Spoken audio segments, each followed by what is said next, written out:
Looking around, I finally see I think I need a change. The rat race, I wanna flee, my world I'll rearrange. I'm getting back to the roots of how it's meant to be. Growing gardens, picking fruit, racing livestock, living free. It's a modern homestead. Build a modern homestead. Good afternoon and welcome to the Modern Homesteading Podcast. This is your host, Rachel Jameson. Join me today as I interview Amy Anthony. Amy is a certified aromatherapist, an artisanal distiller, a master composter, herbalist, and gardener. She also has her own podcast. Today in this episode, we talk about aromatherapy, essential oils, herbs, aromatic plants, and their use on the homestead. I really enjoyed talking to her, and I hope to have her back on again soon. I hope you enjoy this too. Welcome, Amy, to the Modern Homesteading Podcast. I am super excited to have you on. You are an aromatherapist, and I would like you to introduce yourself and tell me and the audience how you got here and what it is exactly that you do, because you have many hats within this aromatherapy thing that you do. So can you introduce yourself and tell us about yourself? Sure, my pleasure. And thanks for having me, Rachel. I love meeting other gardeners and plant lovers. So I stink at introducing myself. I always just like to go right into it. But my name is Amy Anthony, and I am a certified aromatherapist. I'm very pleased to say that I'm the New York State representative of the Alliance of International Aromatherapists. I'm also a member of NAHA, the National Association for Holistic Aromatherapy. And I think we'll touch on those topics later. But yeah, that's me. I'm a joyful educator about aromatherapy and essential oil, just educating safety, working with the plants, because we always go back to the plant before we look at the oil. Okay. That's it. Now, I saw in the information that I saw, because I kind of stalked you a little bit online, that you work with essential oils. You're also a gardener, and you use aromatic plants. I'm saying that improperly. And that you're also like a master composter and an herbalist. I think this is so cool because we've been really wanting to have someone like you on. So I'm really excited about it. Can you tell me what aromatherapy is? Yes. I have a textbook definition, then we can riff on that. And I just gave a community workshop last week, so I have my notes with me. So literally, oh, good. If we were in a classroom, this is what I'd be sharing with everybody. So aromatherapy, I'll just say this, it's not synthetics. We're not working with Glade candles. We're working with pure, genuine, authentic, single source, single botanical, so essential oils. So here's the definition. The holistic and therapeutic application of genuine and authentic essential oils for enhancing an individual's physical, emotional, mental, and spiritual health. It's a lot to say there. But that is a lot when you think about it. It's not a cure. It's not a cure because we have to do the work, right? We just turn to these guys for some guidance. It's little guys in bottles. Okay. So is aromatherapy always essential oils? Or can it also be herbs, or like you had talked about being a gardener, plants in your garden? Yeah, so the textbook definition would say it's the essential oils. Okay. But my argument is that I want aromatherapy to be accessible to everybody. And we always go back to the plant. So for instance, this morning before my coffee, and I was walking my dog, I was chewing on cardamom seeds. Oh. I wasn't putting cardamom essential oil into my mouth. I was chewing on the seeds, right? So when we can make aromatherapy accessible, we can make an herbal tea made out of aromatics and get the aromatics into the body, into the mind. I could go up to a conifer tree. You're in Michigan, right? In northern Michigan, you probably have lots of conifers. Yes. And all of those conifers are emitting terpenes, and that's the foundational backbone of essential oils. That's aromatherapy. Okay. So when we're by these volatiles in our cooking, in the garden, by the conifers, I argue that is aromatherapy as well, because not everyone can afford to have, like, if you come to my office, I have like 300 oils here. Right. Who wants that? And it's like, you don't need 5 bottles of patchouli like I have. Right. Well, and so tell me, like, an essential oil is different than an herb because it's very concentrated. Yes. And it's distilled differently. So when it comes to using them, I would think that one would have to be a little cautious in how they use them. You're spot on. And you used the best word to start talking about aromatherapy and working with essential oils. And notice I didn't say using essential oils. That's my training with really great people, is we're not using plants, we're working with them. Okay. Concentrated. It takes hundreds of pounds of plant material to obtain a pound of oil. It varies by plant, but generally speaking, when I go and harvest cardamom, if I was living in a different part of the world where cardamom grows, I'd be harvesting just so much of that. And my point is, if you were to take a cardamom pod or the plant, generally that plant's only producing less than 1% of that plant's mass is essential oil. Oh, less than 1%. So you're taking into account all the starches, the lignans, the fiber, all that. Less than 1% for argument's sake. Some plants you can get 2% essential oil, 3%. That's a lot. So the plant is producing just a tiny amount. We only need a tiny amount. Okay. So when I start to talk about, I just made myself a face cream, like probably last week. And in that 2-ounce jar of my gorgeous face cream is 1% of essential oil in 2 ounces. So that, for reference, I even have a dilution chart in front of me. 2 ounces, 1%, 12 drops of essential oil. That's it. Okay. And too much could really be harmful to the skin. Too much could be overwhelming to the olfactory sense. So it's a little goes a long way.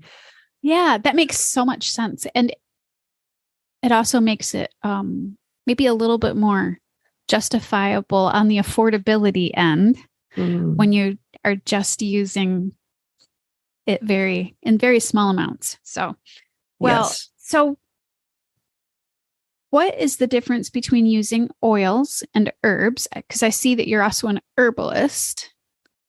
I know that you can use the same plants, but they're probably used very differently because obviously I'm assuming, well, maybe I shouldn't assume. I'm assuming that herbs would be like the whole plant before you distill it down into an essential oil. And then you have the essential oils, which are very concentrated.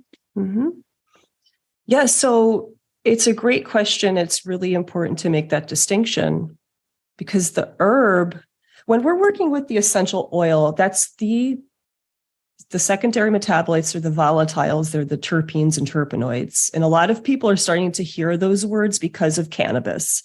And it's thanks to cannabis. And that has essential oils in it. So more and more research is being done because people are making money off of that plant, right? So that's good. A lot of people think the oils are woo-woo, and they're not.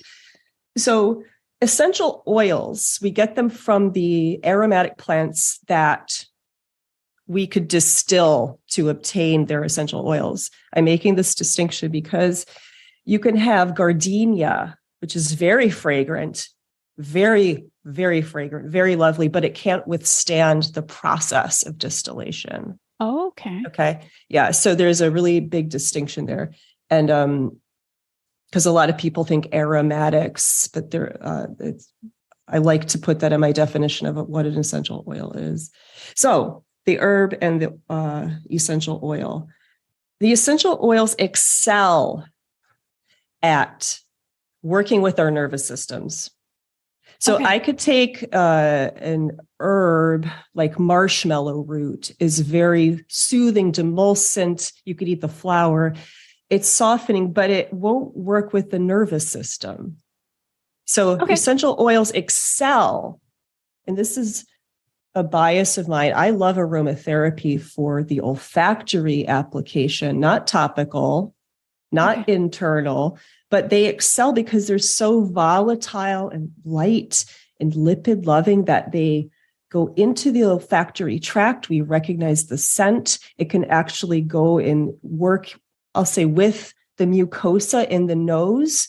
You're 2 synapses away from your brain. Okay, Some so of the you're compounds, saying smelling them.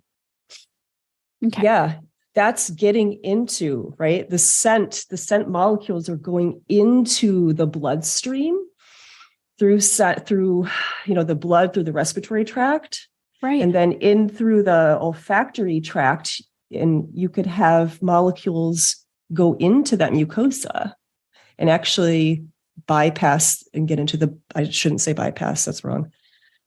Get into the blood-brain barrier. Some of these molecules are so small. Okay. So that's the real, really cool. Yeah, it's super cool. But, I wouldn't, if I had,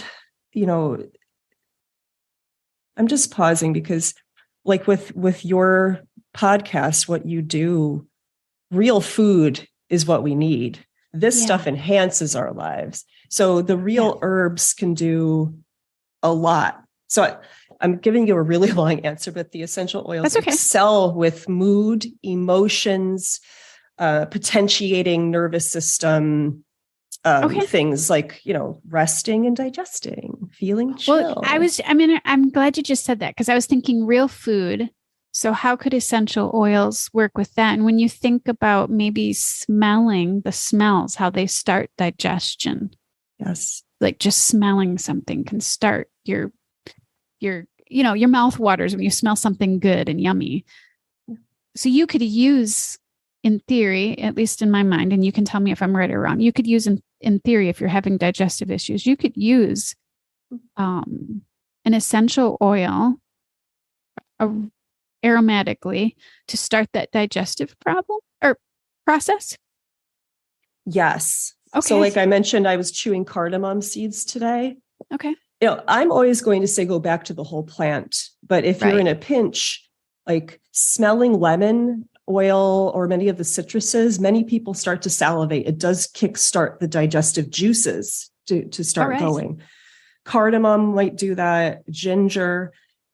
When you look at so many of the oils, so many of them we cook with. I'm looking at basil right in front of me, marjoram, oregano, thyme is right in front of me. So many of them we cook with. Okay. So I will always say, if you can, go for the whole herb because you're going to get other secondary metabolites in there that help us, the flavonoids, the carotenoids, all sorts of other good things.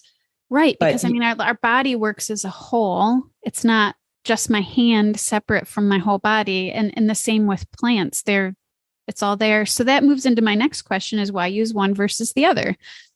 Herbs versus essential oils or aromatherapy.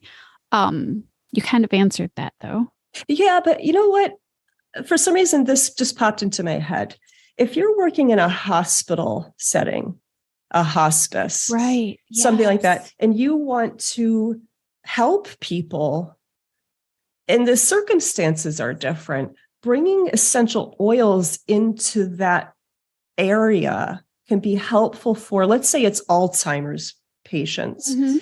If you can bring an aroma to them through this very concentrated way and help them have a good memory, it's proven with studies and evidence that people become less agitated. It makes their life a little better. In hospice care at the end of life, you can help someone just feel a little more comfortable. That makes sense. And they might not sense. be able to access the garden or, So we can bring this highly portable thing. And if you diffuse oils in a very mindful way, you can have a diffuser that runs in a hospital. And people do this clinically, for a few minutes every hour. And that can change the atmosphere. And by the way, one thing that makes essential oils really powerful are they are antibacterial, and many of them can be antiviral and antifungal. Yeah. So when you clean the air that way, you're doing so much. You could be cleaning the air, helping someone have a good memory to feel good. And then also the therapeutic application, which all of that's therapeutic. Lavender is known to be sedative on the nervous system. Peppermint's uplifting, and it's working with receptor sites in the body, the neurotransmitters. Okay, so that makes so much sense and seems so applicable. So how do you think, talking about uses, so how do you think your practice of what you're doing, which is to me a huge, it's a huge thing that you're doing, because I feel like your field of interest is really wide. And I know to some people it may not sound like it is, but to me it is, because I feel like there's a lot to unwrap when it comes to herbalism and aromatherapy, and then using them the way that when I was listening to some podcasts you're on, the way that you're using them, it really is a big field. How do you think that people that listen to the Modern Homesteading podcast would be able to use this like in a homestead setting, either growing or just using these oils? I mean, even with, I don't know if you're into this, but even with using with animals, I know cats are definitely more sensitive than other animals. I don't know, maybe birds are too. Yeah. But I know that they're used widely, even in veterinary practice, holistic veterinary practice. So how do you think this is applicable to homesteading? So there's really so many ways to answer that. First, with essential oil safety in pets, definitely, because some of our friends, like lizards, the birds, the cats, they can't metabolize these terpenes. That's why they're a no-no. Okay. So dogs can, and I'll touch on hydrosols in a second. That's what I am, a distiller, and that's what I distill for, is the aqueous part. Because I could distill lemongrass and I could get 2 liters of hydrosol. That's the forever changed water that comes out, because we're distilling with steam or water. Okay. And then I can only get, when I do my distillations, I get out of like 3 pounds of lemongrass harvested, I'll get this, like, not even a mill of oil. I'll get a dropper full of oil if I'm lucky. Okay. If I'm lucky. So the hydrosols, I'm just writing that down so I don't forget. It could be very lovely. I have a dog. She's 13. She just turned 13. She just had radiation treatment for cancer in her leg, and she's doing fantastic.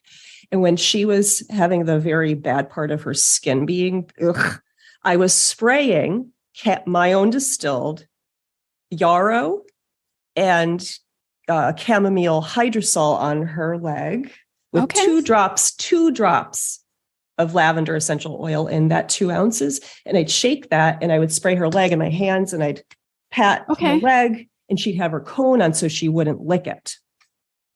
So I'm a fan of the hydrosols. So essential oils on the homestead. Essential oils, I feel, are really private, and there's something you would want to work with intimately. And like, I love smell from the bottle, smell from a personal inhaler. Maybe you're diffusing in the house. If you have cats and reptiles and such, always leave a door open so the animal can leave. Okay. So don't inundate their body with these chemicals every day, just like we shouldn't be working with them every day. I love the idea, and I do this in my garden, plant the herbs, plant the aromatics to harvest, to make a tea.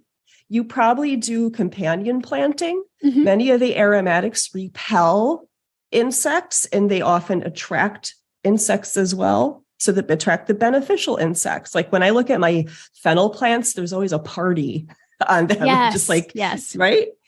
So, and I love how it smells. Yeah. It's in coriander and oh my gosh, Right. I basically just plant the aromatics because I'm a nerd that way. But plant the aromatics for beneficial gardening, harvest for tea. Okay. So I did answer your question. Like, I really think the essential oils they're wonderful when they're distilled. We work with them personally in a very intimate way. And hydrosols are lovely. I use my expired hydrosols. I put them in my compost pile. I have worked with, interesting. and I like to, when I get white flies, I like to put catnip hydrosol on the plants to help disperse the white flies and the infestation. And it works really nicely. So can you explain to me what a hydrosol is? You kind of did. It's basically when you're distilling, it's the larger product. And it's one thing I'm not really well versed in. I kind of have an idea what it is. Yeah. So you do know what a hydrosol is if you've ever bought rose water for facial toner, or you go to a culinary shop and you could get rose water for cooking, or neroli water.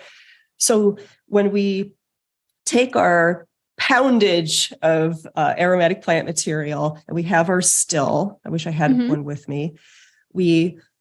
I'm just pausing because modern essential oil, they're obtained through steam injection into a still. But if you're like me, you have your little copper still and you put your is that water. what you have instead of an electric one? Okay. Yes, I have traditional copper and I have a gas, propane fed heat source, and I do have a hot plate I work with.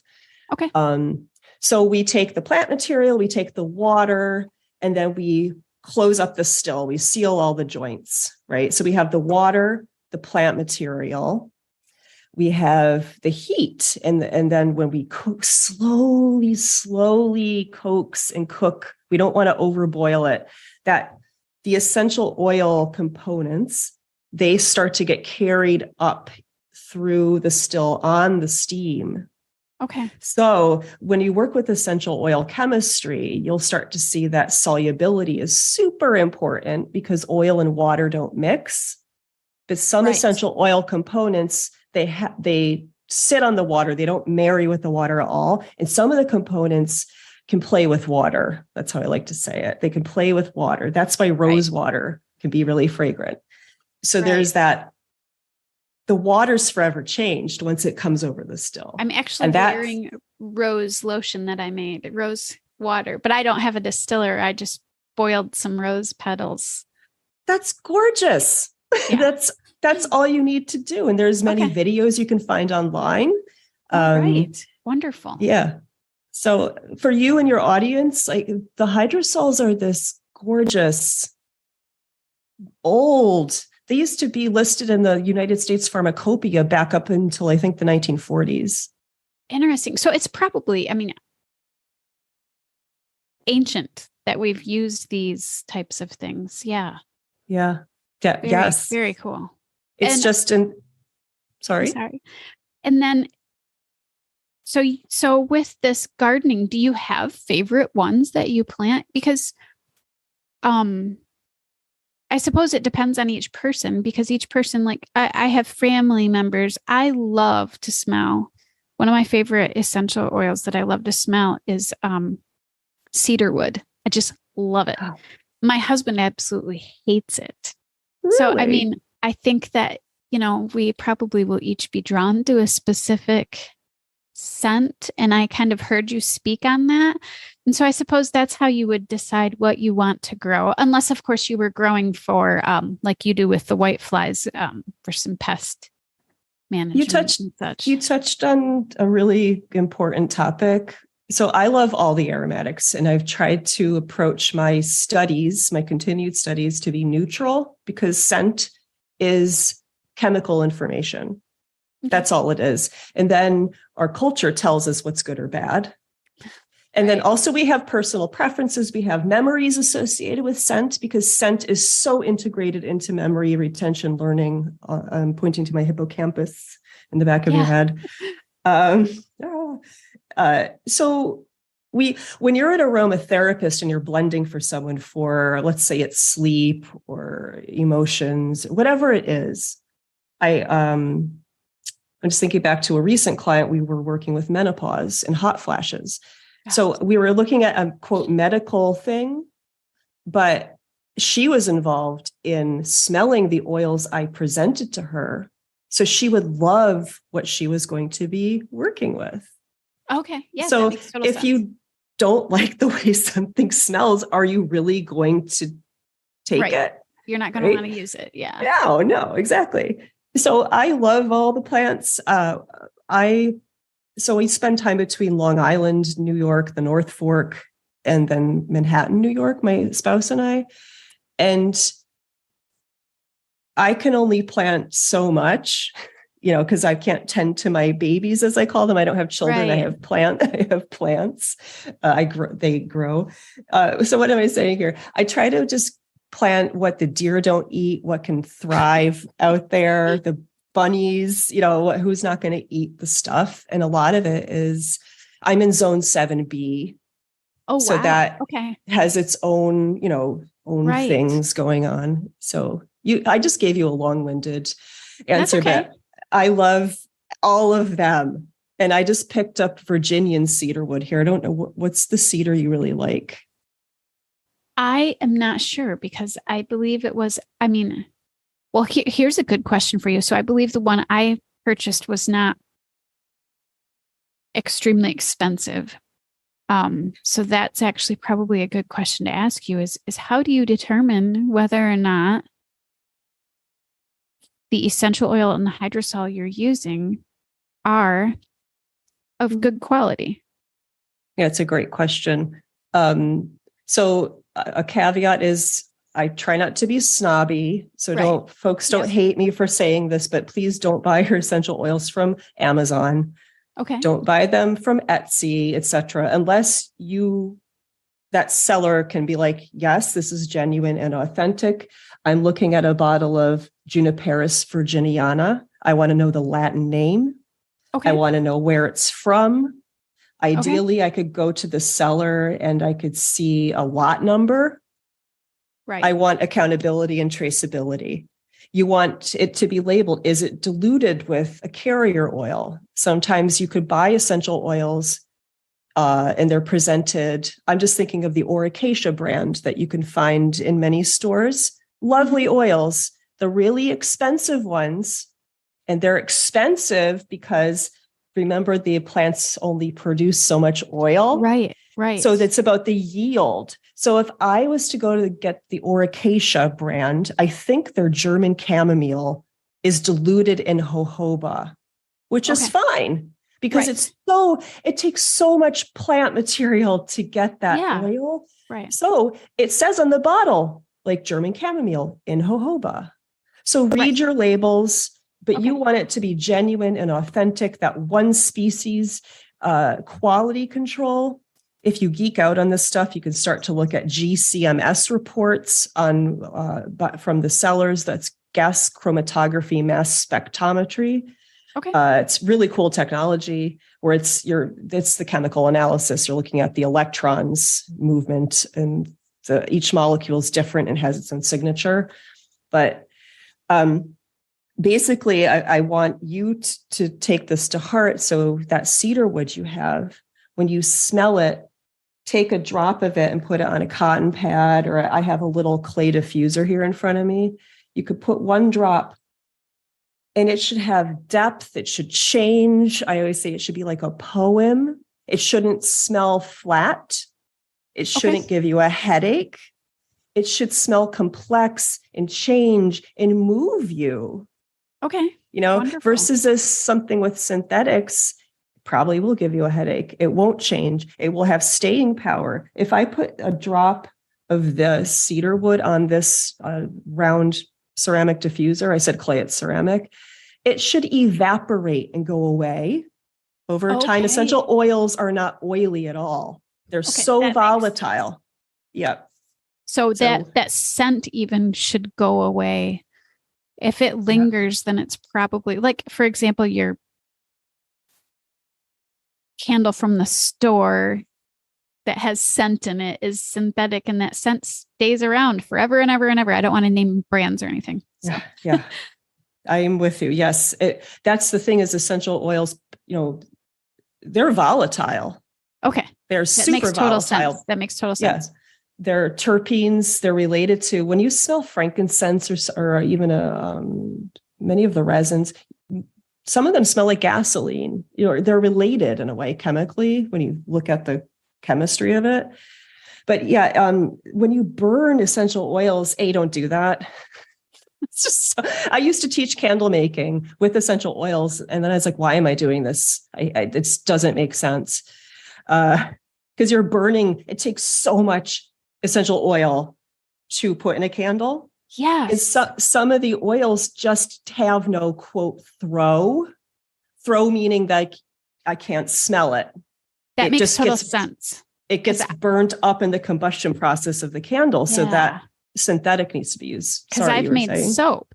I make soap and I stopped making it. People kept asking me to have it with scents. And I said, I can't afford to put scents in it because the scents are either going to be synthetic, or if I use essential oils, I have to use a lot of them. And most of them don't even make it through that chemical process. So about essential oils right there. It's this chemistry. I mean, I know enough to know that it didn't work. And I was like, so my soap is not scented. It's just soap. But it's good for your skin. I love you so much. So when I have not used scented detergent in years. I used to put essential oils on my dryer balls years ago. And I'm like, why am I doing this? They volatilize, they go away. Right. I did my paper when I was earning my certification was on cleaning and disinfecting with essential oils. And when you look at it, clean has no smell. Yes. You know what? I keep telling people that. They're like, well, I want this smell. Like, how do I make my laundry smell good? And it's like, it's no smell. I hang a lot of mine on the line. I know that in the city, it's probably harder for you, but it's like when I walk into a home and it doesn't smell like anything, to me, that is better than walking in and smelling that synthetic, which often gives me a headache. Mm-hmm. Yeah. Yeah. So, but it's hard because, we're not blaming anybody here, but that's what we've been trained is that everything has to smell good, quote unquote, good. But there has to be smells. Yeah. Yeah. It's a trigger. It's a trigger. Yeah. And I'm not here to beat up people and companies, but companies know scent is a trigger. It forms bonds, it forms memories, and it's associative. So, but clean has no smell. There's nothing better than the sunlight, the smell of sunlight on your laundry, right? Like there's a certain aroma of that. I can smell it now. Just be you mentioning that, my brain is remembering that smell. Yeah. I love that. Yeah. And it's like, if I could get my grandma's cinnamon rolls and do an essential oil so I could have that smell forever, I would do that. Yeah. But yeah, it does trigger that memory, and companies know that. Yeah. And as humans, we have that association. And, I want to go back to that notion of essential oils being worked with really personally. So with you, if you wanted to make a blend to diffuse or wear as a roller ball that's cinnamon based, to make you think of your family, your grandmother, that is just so lovely. And we could do that for you, but we do it safely and responsibly. And we don't need a candle. It could be so personal. Because what if your husband hates the smell?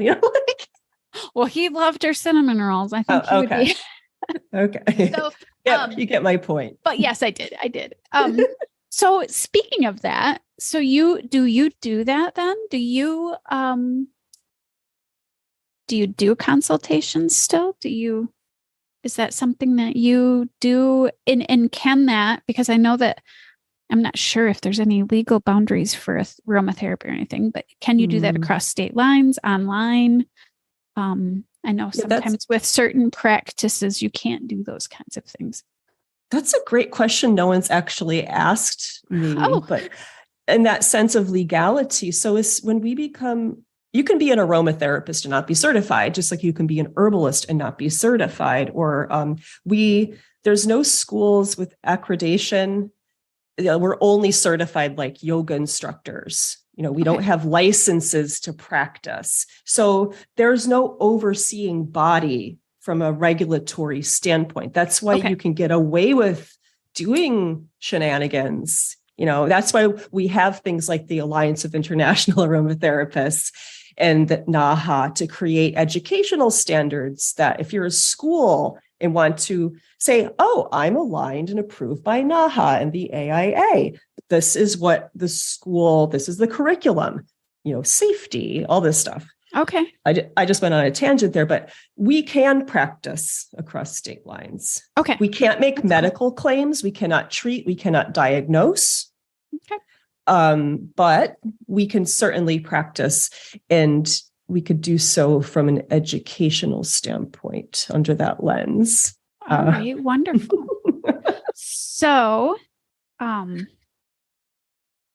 how would you then identify a good practitioner? Would they be members of these guilds? I'm not sure what you call them, if you call them guilds or association is a good word, I Okay. think. Yeah, thank you.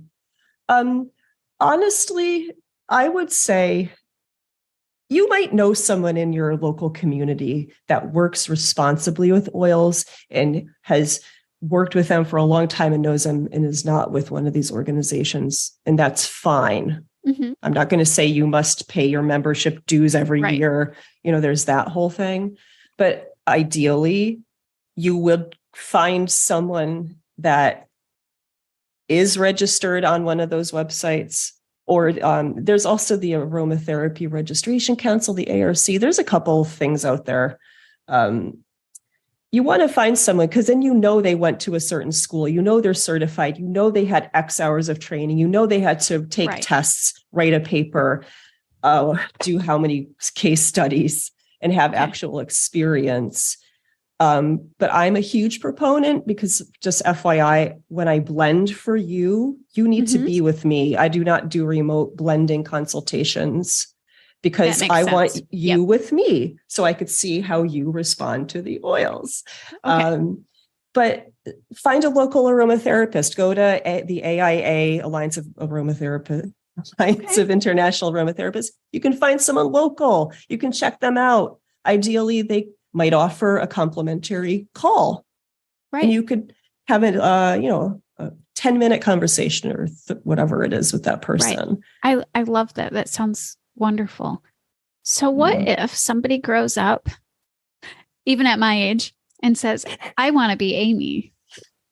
How do you go about becoming certified and more skilled and educated in these topics?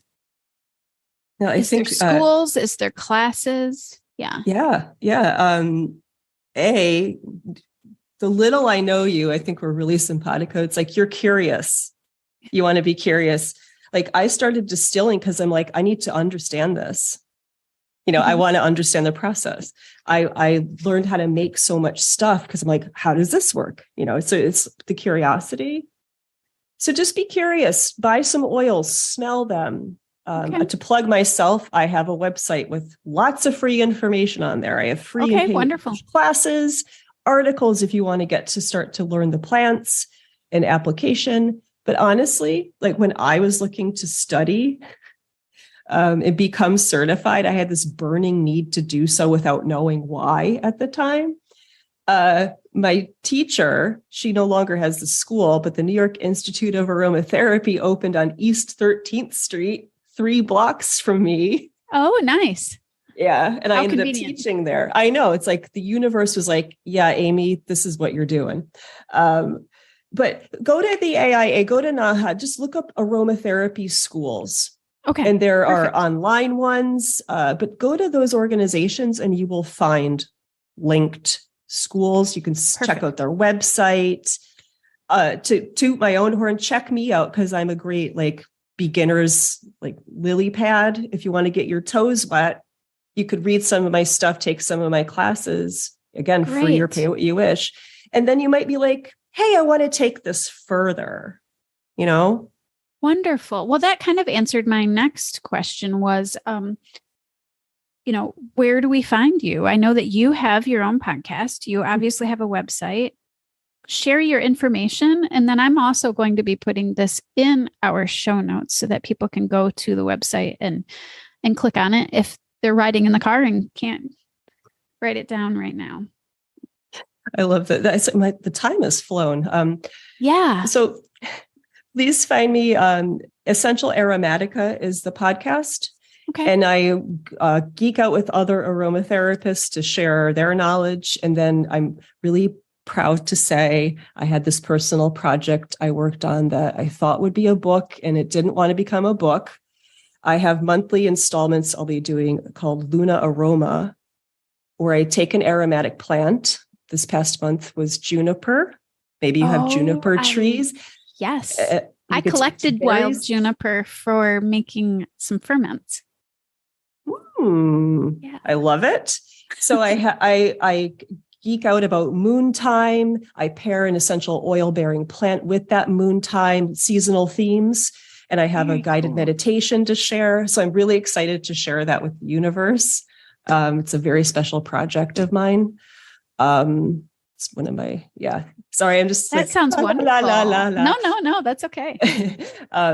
But so Essential Aromatica, if you want to geek out with me, nycaromatica.com to geek out more with me with the plants. I have plant talk articles and videos. You can hang with me in the garden. I think it's important as aromatherapists, know what the plant looks like. Yeah, that's very true. Yes. Yeah. We could see these little bottles and forget, right? This came from a living being. I loved that you mentioned yarrow, because in my mind's eye, I always thought yarrow was only yellow. And then this year, my goal has been to expand my garden. It was mostly vegetables before, and I have some fruit. In the last 3 years, probably, I have been expanding it to, flowers and medicinals. And I stumbled upon yarrow that was multiple colors, and I got all excited, and I got seeds in the mail just yesterday. And I'm like, yeah. That's super exciting because yarrow grows wild so many places. It's often white, but then it cross-pollinates like that family. That's the aster family. And then that cross-pollinates, and you'll see different like hybrids happening with colors and shapes, right? Right. Yeah. Because of pollination. That's such a beautiful language of the plants with the insects. Where I just wanted to give a shout out. Do you know of Strictly Medicinal Seeds? That's where I got my seeds. Yay! I just ordered one of their books, and I got one of their books in the mail. I absolutely love their product. I actually talked about it in a former podcast because I discovered them. I'm not even sure. I discovered them maybe 3 years ago when I was trying to find ashwagandha seeds, which are kind of hard to find. And it was an experiment to see if I could grow them here, which I was able to. And I was very excited that I grew them here. And I just love their catalog. I love it. Yeah, it's I've purchased ginseng. Didn't take to our mine place, didn't do well either. I tried. Yeah. I grew tobacco, not too. not for smoking. I'm an ex-smoker. I'll never go back to smoking cigarettes. But sorry, I got sidetracked. No, that's okay. Yeah, great. So what did you grow tobacco for? And I'm interested to know why you grew it. I grew it for a reason besides smoking as well. So I was curious about it. Mm-hmm. I saw a fellow, a woman who has an organic farm by us. She also has horses. I would buy medicinals from her, and a tobacco flower appeared. They're beautiful. So I saw the gorgeousness. I've grown ornamental tobacco before, but I was just curious about it. And I thought, as an ex-smoker, I think this is really interesting. Mm-hmm. So I have harvested the leaves to give to people for incense. I have a friend who's a perfumer, and works sometimes with my tobacco as a tincture. Okay. So it's more so, and not to be one of those people, I'm not trying to ape someone's culture, but I have worked with it to give as an offering when I harvest plants. Okay. So I purchased mine for a couple of reasons. It can be a, what is the word I'm looking for? of course I lose it. Mm. Basically, it can collect the insects that you don't want other places. So I plant it off in a corner of the garden for it to attract bad bugs that I don't want on my other plants. And the leaves are kind of really sticky. I was really surprised how sticky the leaves are. And the other reason I planted it was in the past, not giving advice or medical advice here, but in the past, people have used it or animals have used it for warming purposes. Worming. Oh, I didn't know that. That's cool. Yeah. So I grew it for that. Plus, it is so pretty. It's really beautiful.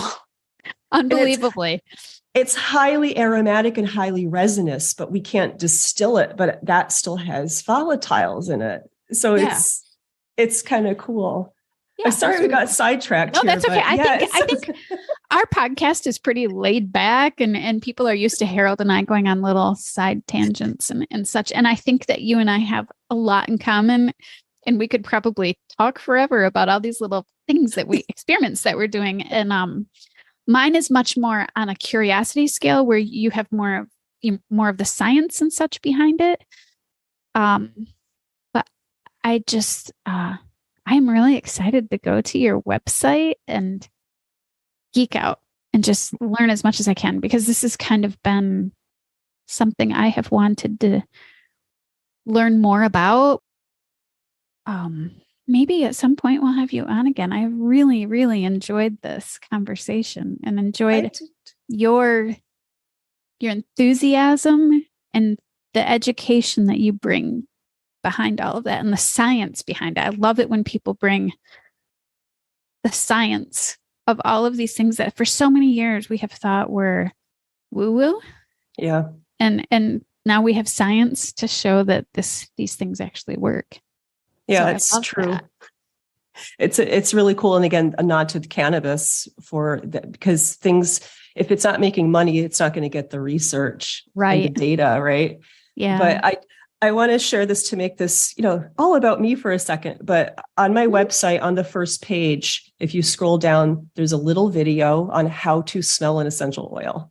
Oh, and I have a informational section in the beginning that goes through the multi-layered cake of an oil and the different things that happen. But then I have a guided meditation. So I really want to share, again, reiterate that smelling the oil is one of the most potent things you can do to change your emotional and mood states. Okay. You don't have to ingest it. I'm going to say it's not responsible. You go to the herb for ingesting, right? Tea, tincture. But smelling that oil is super powerful. And it's a challenge. Go watch the video, get yourself your cedar wood, drop on a cotton pad, and let me guide you through a meditation and see what happens with how you feel. And that is aromatherapy. It's powerful. And we don't need, like you said, you could buy an expensive bottle, but that bottle is going to last you if it's properly kept. For a really long time. Cool. Several. Yeah. Some of them oxidize, but that's another thing, the citruses and stuff. But anyway, I could go on forever. Well, thank you, Amy, for being on. And I'm so glad you reached out to us and asked to be on. I think that this is information that everybody's really going to enjoy. I love it, Rachel. Thanks for having me. It's been really, really delightful having time fly by with you. Looking around, I finally see I think I need a change. The rat race, I wanna flee. My world I'll rearrange. I'm getting back to the roots of how it's meant to be. Growing gardens, picking fruit, racing livestock, living free. It's a modern homestead. Build a modern homestead. A lot of folks don't understand why I wanna live this way. They've never eaten from their land like we do here every day. Snapping beans like Grandma did, sitting on her front porch. Hunting Swimming and fishing like a kid once you've done all of your chores. It's a modern homestead. Build a modern homestead. Country or city, there's a way to make this change. You gotta start today.